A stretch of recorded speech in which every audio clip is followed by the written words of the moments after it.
if I lay down and I play dead and I stay dead, maybe you'll get sick. Hello guys, നമ്മൾ ഇന്ന് പോകാൻ പോണത് സ്പെയിനിലെ ഒരു ഹിസ്റ്റോറിക് സിറ്റി ആയിട്ടുള്ള കാർത്തഗേനയിലോട്ടാണ്. നമുക്ക് ഏകദേശം ഒരു 15 മിനിറ്റ് ട്രാവൽ ചെയ്യണം സിറ്റി സെന്ററിലേക്ക്.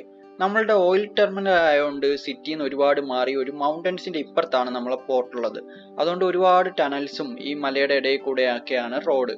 നമ്മളിപ്പം പോണത് റോമൻ തിയേറ്ററും ആംഫി തിയേറ്ററൊക്കെ കാണാൻ. അത് സിറ്റി സെന്ററിലാണുള്ളത്. ആദ്യമേ നമുക്ക് സിറ്റി സെന്ററിൽ പോകണം. എന്നിട്ട് അവിടുന്ന് വേണം സിറ്റിയൊക്കെ എക്സ്പ്ലോർ ചെയ്ത് നമുക്ക് റോമൻ തിയേറ്ററും ആംഫി തിയേറ്ററൊക്കെ കാണാനുള്ളത്. അങ്ങനെ നമ്മളുടെ സിറ്റി സെന്റർ എത്താറായി. കാർത്തേന എന്ന് പറഞ്ഞാൽ സ്പെയിനിലെ ഒരു ഓൾഡസ്റ്റ് സിറ്റിയാണ്. 227 BC-യിലാണ് ഈ സിറ്റി കണ്ടുപിടിക്കുന്നത് തന്നെ. സ്പെയിനിലെ തന്നെ ഓൾഡസ്റ്റ് പോർട്ടും ഉള്ളതും കാർത്തഗേനയിലാണ്. നമ്മൾ ഏകദേശം സിറ്റി സെന്ററിലെത്തി. കുറച്ചും കൂടെ മുമ്പോട്ട് പോയാൽ ഒരു എൻട്രൻസ് ഉണ്ടെന്നാ പറയുന്നത്. അതുവഴി പോയാൽ നമുക്ക് ഏകദേശം ഈ സിറ്റി ഫുള്ളും കവർ ചെയ്യാം. നമ്മളുടെ എൻട്രൻസ് എത്തി. ഇതാണ് ആ എൻട്രൻസ്. വിന്റർ ആയാലും ഇവിടെ നല്ല ചൂടാണ്. ഈ മെഡിറ്ററേനിയൻ സൈഡിലുള്ള എല്ലാ സ്ഥലങ്ങളും വിന്റർ ആണെങ്കിലും അത്യാവശ്യം ചൂടൊക്കെ കാണും.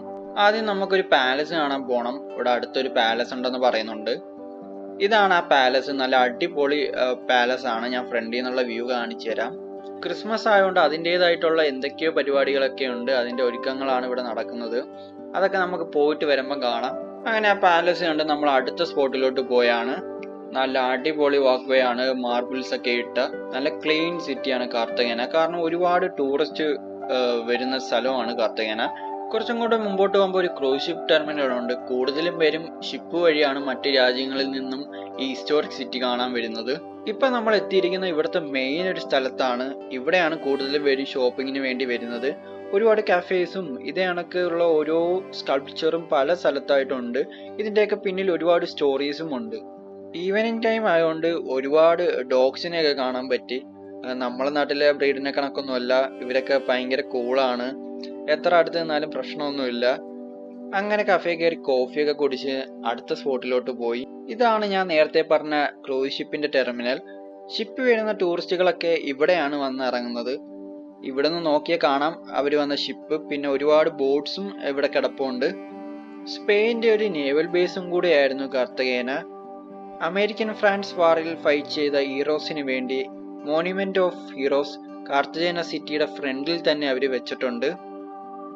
ഇനി നമ്മൾ പോണത് ആംഫി തിയേറ്ററിലാണ്. ഇതാണ് ഇവിടുത്തെ amphi theatre.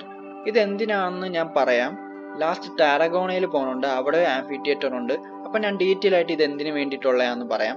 5th BC-യിലാണ് Roman theatre build ചെയ്ത്. അത് അവർ റീകൺസ്ട്രക്ട് ചെയ്ത് ഇപ്പോൾ ഒരു മ്യൂസിയം ആക്കിയിട്ടുണ്ട്. ഇനി നമുക്ക് റോമൻ മ്യൂസിയത്തിലോട്ട് പോവാം. ഇതാണ് മ്യൂസിയത്തിലോട്ടുള്ള എൻട്രൻസ്.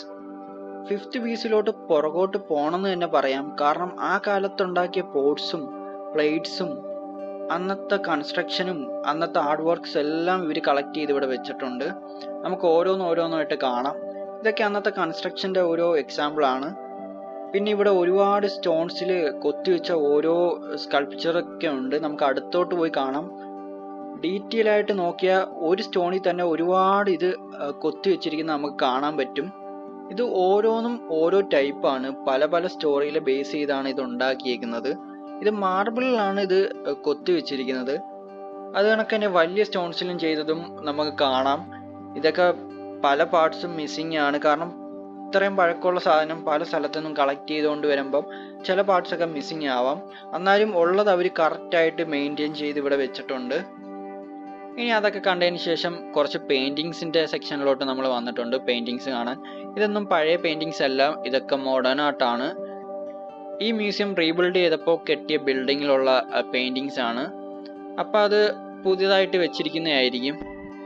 ഇനി ഇവിടെ ഉള്ളത് പണ്ട് ഉപയോഗിച്ച പോട്ട്സ്, കപ്സ്, അന്നുണ്ടാക്കിയ പ്ലേറ്റ്സ് ഒക്കെ ഉള്ള ഒരു സെക്ഷൻ ആയിരുന്നു. ഈ ഒരു ഏരിയ കണ്ടറിയാം ആ കാലങ്ങളിൽ കൺസ്ട്രക്ട് ചെയ്ത മ്യൂസിയത്തിൻ്റെ ഒരു പാർട്ടാണെന്ന്. അങ്ങനെ നമ്മൾ മ്യൂസിയത്തിൽ നിന്ന് പുറത്തിറങ്ങിയിട്ടുണ്ട്. ഇതാണ് മുകളിൽ നിന്ന് താഴോട്ട് നോക്കുമ്പോൾ ഉള്ള വ്യൂ. കാർത്തഗേന സിറ്റി ഏകദേശം ഫുള്ളും കാണാം. മൗണ്ടൻസും സൈഡിലുള്ള ആംഫി തിയേറ്ററും എല്ലാം കാണാം. ഏകദേശം സന്ധ്യയാവാറായി. ഇനി നമുക്ക് താഴോട്ട് പോകണം. അങ്ങനെ സിറ്റി സെന്ററിൽ നമ്മൾ വന്ന സ്ഥലത്ത് എത്തിയിട്ടുണ്ട്. ഇപ്പം ക്രിസ്മസിൻ്റേതായിട്ടുള്ള ഓരോ പരിപാടികൾ ഇവിടെ തുടങ്ങിക്കഴിഞ്ഞു. നമ്മൾ നേരത്തെ വന്ന പാലസിൽ ഇവിടെ ചെറിയ പരിപാടികളൊക്കെ ഉണ്ട്. അതൊക്കെ കുറച്ചു നേരം കണ്ട് നിന്ന് നമ്മൾ തിരിച്ചു പോയി. ഇനി അടുത്ത ദിവസം നമുക്ക് പോകേണ്ടത് താരാഗോണയിലാണ്. ബാഴ്സലോണയുടെ തൊട്ടടുക്ക് കിടക്കുന്ന സിറ്റിയാണ് താരാഗോണ. താരാഗോണയ്ക്കാണെങ്കിൽ ഒരുപാട് ഹിസ്റ്ററി ഉണ്ട്. പിന്നെ ഇവിടെ ഒരു സൂപ്പർ ബീച്ചും ഉണ്ട്. ഒരുപാട് ടൂറിസ്റ്റുകൾ വരുന്ന ഒരു സ്ഥലവും കൂടെയാണ് താരാഗോണ. നമ്മളിവിടെ ആദ്യമേ പോകാൻ പോണത് ഇവിടെ ഉള്ള ഒരു ബീച്ചിലോട്ടാണ്. അത് കഴിഞ്ഞ് അതിനോട് ചേർന്ന് കിടക്കുന്ന ഒരു ആംഫി തിയേറ്ററും കൂടെ ഉണ്ട്. അങ്ങനെ നമ്മൾ ടാരാഗോണ ബീച്ചിന്റെ ഫ്രണ്ടിലെത്തി. ഇവിടെ ആദ്യമേ കാണാൻ പറ്റുന്നത് the monument of admiral Roger. ഇദ്ദേഹം ഒരു നേവൽ കമാൻഡർ ആണ്. ഒരുപാട് വാർ ജയിച്ച ഒരു ഹീറോ ആണ്. ഇതാണ് നമ്മളെ ബീച്ചിന്റെ വ്യൂ. ഇതൊരു ക്ലിഫ് കണക്കാണ് ഇരിക്കുന്നത്. താഴോട്ട് നോക്കിയാൽ ചെറിയ വീടും അത് കഴിഞ്ഞൊരു റെയിൽ ലൈനൊക്കെ കാണാം. ഇവിടെ അടുത്ത് പോർട്ട് ഉണ്ടായതുകൊണ്ട് ഷിപ്സ് ഒക്കെ ആങ്കർ ഇട്ട് കിടക്കുന്നത് കാണാനും പറ്റുന്നുണ്ട്. നമ്മളിവിടെ നോക്കിയിട്ട് ഈ ബീച്ചിലോട്ട് പോകാൻ ഇവിടെ വഴികളൊന്നുമില്ല. ഇനി മുന്നോട്ട് പോയി നോക്കാം, അവിടെ വല്ലതും കാണും. ഇനി അടുത്ത് പോണത് ആംഫി തിയേറ്ററിലോട്ടാണ്. ഇച്ചിരി ഫ്രണ്ടിലോട്ട് പോകുമ്പം നമുക്ക് ആംഫി തിയേറ്റർ കാണാൻ പറ്റും. ഇവിടെയും എൻട്രൻസ് ഒന്നുമില്ല. ഇതുവഴി കൂടെ നമുക്ക് പോകാൻ പറ്റത്തില്ല. അതുകൊണ്ട് ഇവിടെ മെയിൻ സിറ്റിയിലെത്തി. അവിടെ ഒരു മ്യൂസിയം കാണാം. ആദ്യമേ നമുക്ക് പാർക്കിലോട്ട് പോകണം. പാർക്കിനോട് ചേർന്നാണ് ആംഫി തിയേറ്റർ ഉള്ളത്. അതൊന്ന് ക്ലോസ് ആയിട്ട് കാണാം. അതിന് വേണ്ടിയിട്ടാണ് ഇത്രയും കിടന്ന് കറങ്ങുന്നത്. ആംഫി തിയേറ്റർ എന്ന് വെച്ചാൽ നമ്മളുടെ ഇപ്പോഴത്തെ സ്റ്റേഡിയം കണക്കാണ്. പണ്ട് റോമൻ എംപയറിൽ ഉള്ള ഒരു എന്റർടൈൻമെന്റ് ആണ് ഗ്ലാഡിയേറ്റർ ഫൈറ്റ്. അത് ഇവിടെയാണ് നടക്കുന്നത്. ഗ്ലാഡിയേറ്റർ ഫൈറ്റ് എന്ന് വെച്ചാൽ സ്ലേവ്സ് ആണ് ഗ്ലാഡിയേറ്റർ ഫൈറ്റിൽ പാർട്ടിസിപ്പേറ്റ് ചെയ്യുന്നത്. സ്ലേവ്സുകൾ തമ്മിൽ അടിച്ച് ഫൈറ്റ് ചെയ്ത് അങ്ങോട്ടും ഇങ്ങോട്ടും കൊന്ന്, ഇതിൻ്റെ കൂടെ ആനിമൽസും കാണും, അവരെയും കൊന്ന് ലാസ്റ്റ് എല്ലാം കഴിഞ്ഞ് സർവൈവ് ചെയ്യുന്ന ആളാണ് ഇതിലെ വിന്നർ. ഇത് കാണാനാണെങ്കിൽ ഒരുപാട് പേര് ഇതിന്റെ ചുറ്റും കാണുകയും ചെയ്യും. ഇപ്പം ബാഴ്സലോണയും മാഡ്രിഡും ഒക്കെ പറയുന്ന കണക്ക് പണ്ടുള്ളതായിരുന്നു കാർത്തജേനയും ടാരഗോണയും ഈ ആംഫി തിയേറ്ററൊക്കെ. പണ്ടുള്ള എന്റർടൈൻമെന്റ് ആയിരുന്നു ഈ ഗ്ലാഡിയേറ്റർ ഫൈറ്റ്. ഇപ്പം എങ്ങനെയാ ഫുട്ബോൾ ഉള്ള കണക്ക്. അങ്ങനെ നമ്മൾ ആംഫി തിയേറ്ററൊക്കെ കണ്ട് മുന്നോട്ട് പോയാണ്. ഇവിടെ ഒരു ചെറിയ ട്രെയിനൊക്കെ കിടപ്പുണ്ട്. ഇതാണ് മോണുമെന്റ്സ് ടു ദ കാസ്റ്റിലോസ്.